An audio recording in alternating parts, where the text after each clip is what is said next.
data, patterns, and meaningful insights. These were the ingredients chosen to form the perfect data mining team. But the lecturer added an extra element to the project: machine learning. Thus, the data detectives were born. Using the data mining techniques, Weihong, Ivy, and Melody have dedicated their assignment to uncover hidden patterns and fight messy data.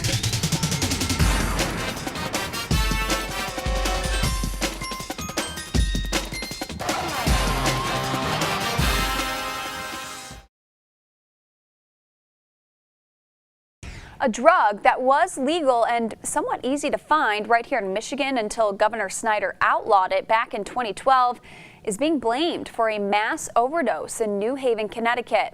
Panic is sweeping across the area after as many as 60 victims showed signs of an overdose from the synthetic marijuana known as K2 or Spice in or near a park close to Yale University. Fox News' Jackie Ibanez.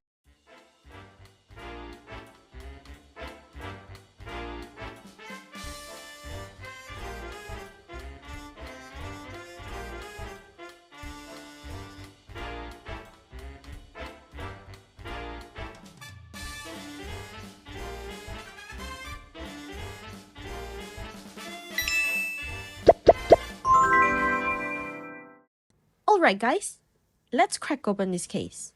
I'm going to investigate whether demographic variables like age, gender, race, and ethnicity can predict drug involvement severity. Think of it as, can we look at who someone is and predict how many substances were in their system? Here's the code that gave us our first major clue. We calculated three metrics: the R-squared value, the mean absolute error, and the root mean squared error. And the results, we can see that the R-squared value is negative 0.08, which that's not just bad, it's worse than guessing the average. What about the MAE? The MAE gives us a 1.30, means that we're off by about 1 1/3 drugs per case. As for the RMSE, the value of 1.61 tells us that we're especially bad at predicting the severe cases. Translation? Our suspects' age, gender, race, and ethnicity aren't giving us enough evidence. The case is colder than we thought. But before we close the file, we need to verify if this poor performance is just a fluke or maybe just a bad data split. So that's where the cross-validation comes in. We ran 5 folds, testing the model on different slices of data. Look at these scores. All negative. Every single one. The mean? Negative 0.0868. This tells us something crucial. The poor performance isn't an accident. It's systematic. Our demographic variables consistently fail to predict drug severity, no matter how we slice the data. The pattern is real. Now, maybe our model just needed tuning, like adjusting a microscope to get a clearer view. We ran grid search CV, testing different depths and split parameters. The best combo? Max depth of 3, minimum sample split of 2, and the minimum sample lift of 4. And after tuning, R-squared improved to negative 0.0017, which is closer to 0, but it's still negative. However, the MAE dropped slightly to 1.26. So here's the truth. Tuning did help a little, like putting a band-aid on a broken bone, but when your best model still performs worse than just predicting the average, you know the problem isn't the algorithm, it's the data itself. Let me walk you through what my decision tree actually discovered. This is the hierarchical structure of how demographic predicts drug score. The very first split is age less or equals to 29.5. Right away, the age emerges as the primary driver. The younger group on the left has 953 cases with an average score of 3.013. For the older group on the right, it has 4,810 cases with an average value of 3.285. So now let's take a deeper look at the younger branch. At the age less or equals to 22.5, something interesting emerges. Among these young adults, females shows higher predicted scores than males, 2.926 versus 2.656. So, we can say that the gender modifies the effects, but only in this younger demographic.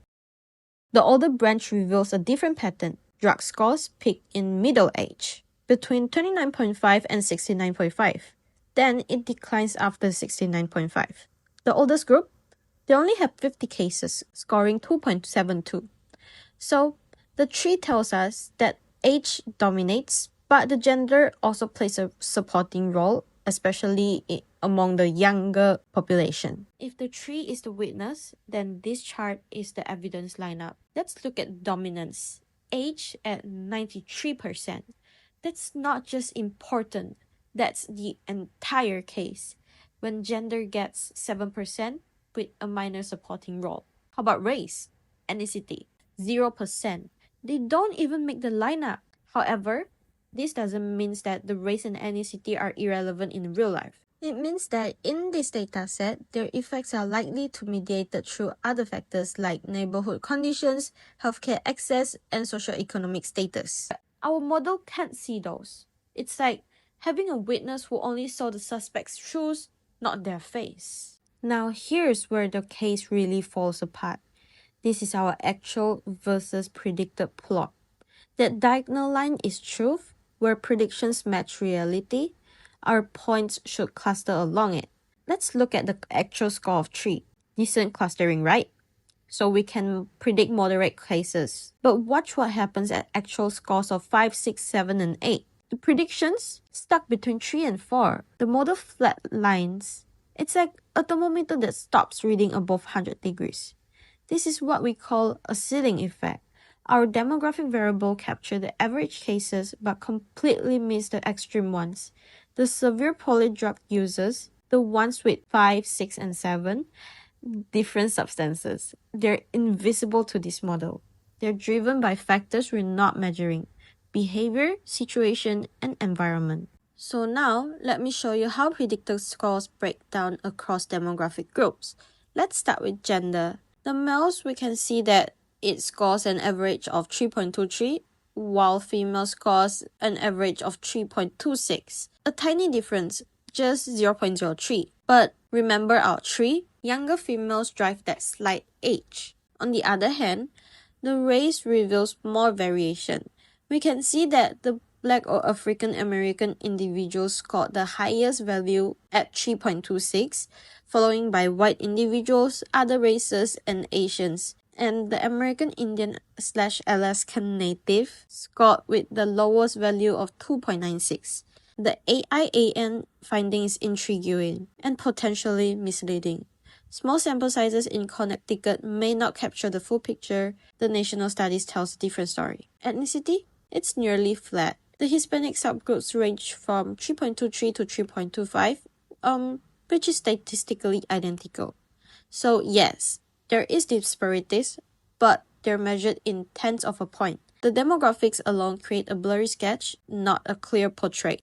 And here's the final piece of evidence, the comparison that closes the case of my question. We can see that the baseline model, which literally just predicts the average for everyone, outperforms our complex decision tree on every single metrics. Think about what that means. A model that knows nothing about age, gender, race, or ethnicity predicts better than a model that knows everything about demographics. So, in conclusion, demographic variables alone are insufficient predictors of drug involvement severity. The real drivers like behavior factors, situational context, systemic conditions still remain unmeasured in this dataset. This investigation isn't over. It's just expanded. Thank you. Now Melody, your turn. My investigation into Connecticut's overdose crisis begins with a single focus objective. Me, Melody, I've been tasked with a classification problem to categorize overdose deaths between 2018 and 2023 into 3 risk levels: low, moderate, and high, based solely on the seasons of death. The ultimate goal is to determine if these seasonal patterns are a genuine clue or a red herring in predicting the severity of an overdose. Before any profiling could begin, I had to prepare the evidence. Let me walk you through the pre-processing steps, each one refining the raw data into a usable case file. Step 1. Creating the risk level variable. To quantify the severity of each overdose, I needed to create my primary target variable. I used the drug score, a count of how many different substances were detected in each victim's system, and split it into 3 discrete risk levels using statistical quartiles. Low risk represents cases with the fewest drug types, moderate risk falls in the middle, and high risk represents cases with the highest polysubstance involvement. This method ensured the categories were balanced according to the actual data, not arbitrary guesswork. Next, I extracted the month and year from each death date, translating them into seasonal markers based on Connecticut's climate. I encoded the seasons as 4 distinct binary features as the preliminary count shows the caseload is relatively consistent across seasons, with summer having the most cases at 1,977 and winter at the fewest at 1,676. This even distribution was a promising start for a seasonal investigation. I then narrowed my focus, filtering the dataset to only include deaths that occurred in Connecticut. I further restricted the timeline to the years 2018 through 2023, creating a focused case file of the most recent 6 years of data. But before building my model, I examined the overall distribution of my target variables on the full dataset. What I found was my first major piece of evidence. Of the 4,621 deaths, a mere 175 were classified as low risk, less than 4%. The remaining 96% was split between moderate and high risk. The evidence was clear from the start. Polysubstance overdose isn't an outlier in Connecticut, it's the standard profile. With the evidence prepped, I selected my primary investigation tool, a random forest classifier. I chose it for 3 key reasons. First, it can uncover complex nonlinear relationships without me having to guess the pattern beforehand. Second, as an ensemble method, it cross-references multiple decision trees to avoid jumping to a false conclusion based on a single fluke. Third, it handles multiple classes problems like this one through a democratic voting system among its trees. Next, I equipped my tools with the necessary Python libraries, the random forest classifier itself, validation tools like Cross-Val Score and Grid Search CV, and a full suite of metrics to evaluate my results. My features were the 4 seasonal clues, and my target was the established risk level. I split the evidence using 80% to train the model, teaching it to recognize patterns, and holding back 20% as a blind test to see if it could solve new cases. Crucially, I used class-weight balanced, a technique that forces the model to pay closer attention to the rare low-risk cases, preventing them from being ignored. Now came the interrogation. Was my model finding real clues or just seeing patterns and noises? The initial results were damning. The model achieved only 27% accuracy, barely above the 33% random chance baseline. Precision sat at 51%, meaning when the model pointed a finger at a specific risk level, it was right only about half the time.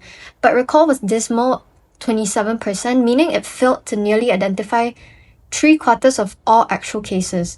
The F1 score, a balanced measure, confirmed the poor performance at 34%.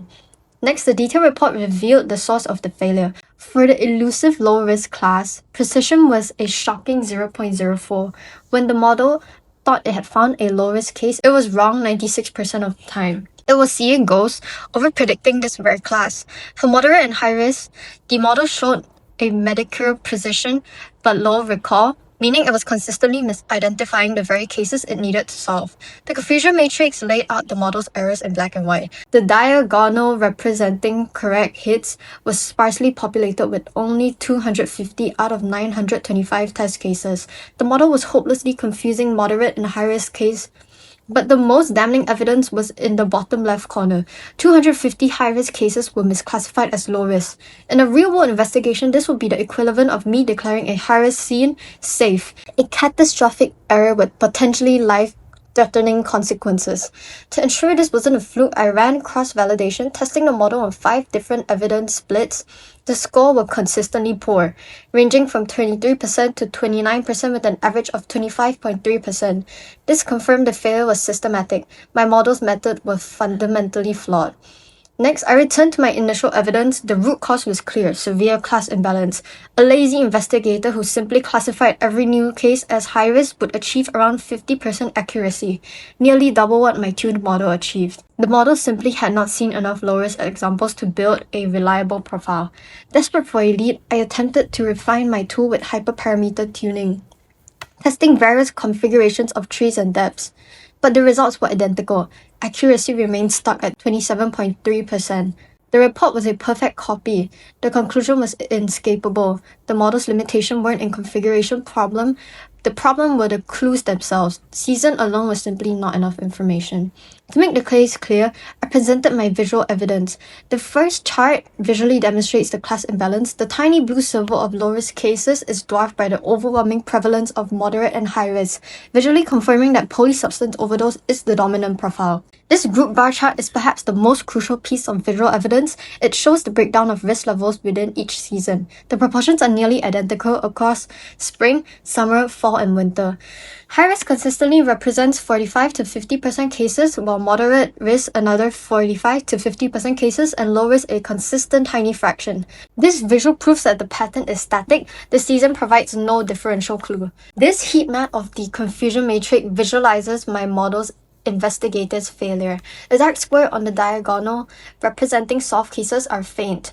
The bright, most troubling spot is the square representing the 250 high-risk cases the model misidentified as low risk, a blind spot that could prove fatal in the field.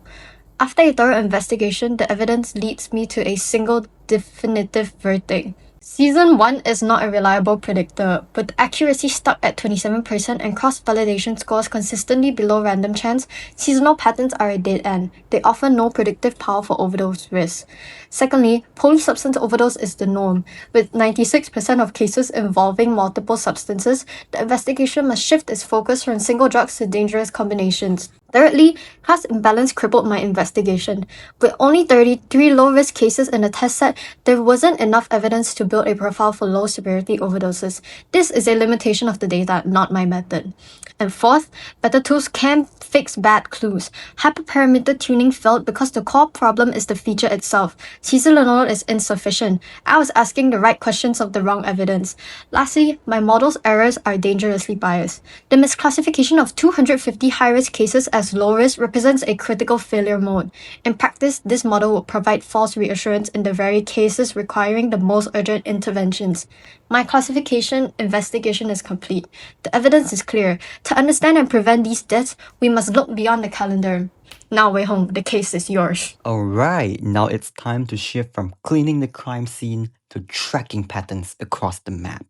First, we extracted the geographic coordinates from the Death City GeoColumn because every investigation needs a precise location.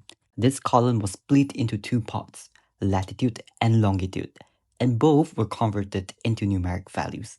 This gave each case an exact position on the map, like placing pins on the detective board, which is essential for spatial clustering.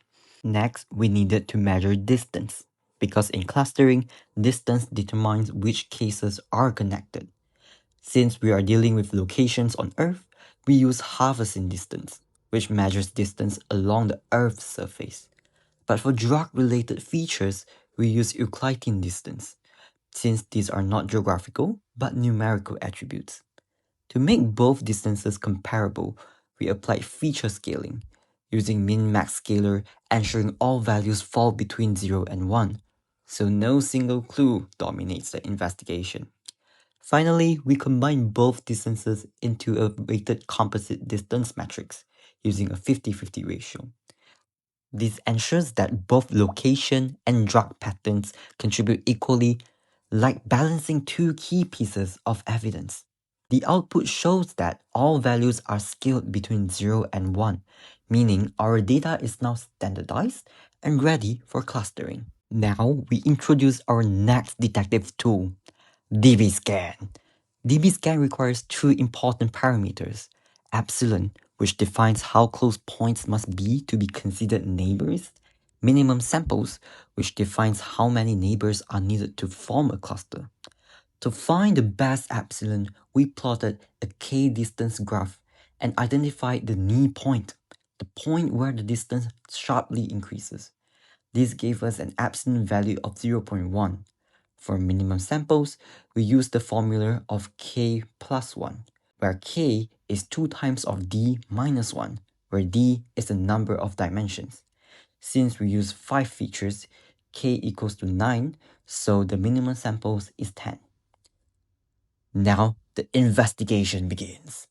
The dbScan algorithm scans each data point and asks, how many neighbors do you have within this distance? If a point has enough neighbors, it becomes a call point. Nearby points become border points, and points with too few neighbors are labeled as noise, meaning isolated cases. From the results, we identified 5 clusters with 28 noise points. To understand this better, we calculated the noise percentage, which is only 0.38%. This is a strong result. It means almost all data points belong to meaningful clusters with very little noise, like solving a case with minimal loose ends. To ensure our model is optimal, we performed tuning. Even though epsilon and minimum samples were estimated using formulas and graphs, they are not absolute. So we tested multiple values and found that epsilon equals 0.1 and minimum samples equals 10 produce the best balance, avoiding too much noise or too few clusters.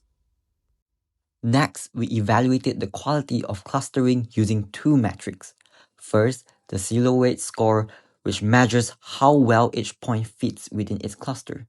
We obtained a value of 0.488, indicating reasonably well-separated clusters. Second, the dbCV index, which evaluates density-based clustering. The value was 0.126, suggesting that cluster density varies. And honestly, that's expected. Because in real life, population and activities are not evenly distributed. Some areas are dense, while others are sparse. Now, let's analyze the clusters. This is where the real investigation unfolds. From the bar chart, cluster 0 is dominated by opioids, with very low sedatives and rare stimulants. Cluster 1 and 4 show similar patterns, high opioids followed by stimulants, then sedatives. But cluster 4 has a larger scale. Cluster 2 and 3 show more balanced drug usage, where cluster 2 has relatively higher stimulants, while cluster 3 has relatively higher sedatives. Now, looking at the map, our investigation board, we notice something interesting. Cluster 0 appears highly concentrated, while cluster 1 is widely spread, even though cluster 0 has more cases. This suggests a key clue: population density. Cluster 0 likely represents urban areas, where cases are tightly packed. Cluster 1 represents rural areas, where cases are more spread out. Since both clusters are high in opioids, this suggests that opioid-focused interventions are needed across both urban and rural regions. Now, let's zoom into specific areas. Cluster 2 appears mainly in New Haven and Hartford counties. These areas show higher stimulant usage and are associated with higher social vulnerability. This suggests the need for targeted interventions, considering both socioeconomic and cultural factors. Cluster 3 appears in the eastern region, especially New London County. These clusters show higher sedative usage and is located near coastal areas. This raises a possible clue: drug entry routes through ports. So besides intervention strategies that focus on sedatives, enhancing port security may also be necessary. Lastly, Cluster 4 appears in Fairfield County in the southwest region.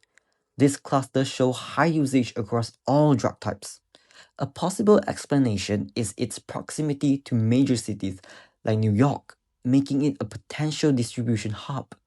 This suggests that policymakers should adopt a holistic approach, not only controlling supply chains, but also addressing local demand.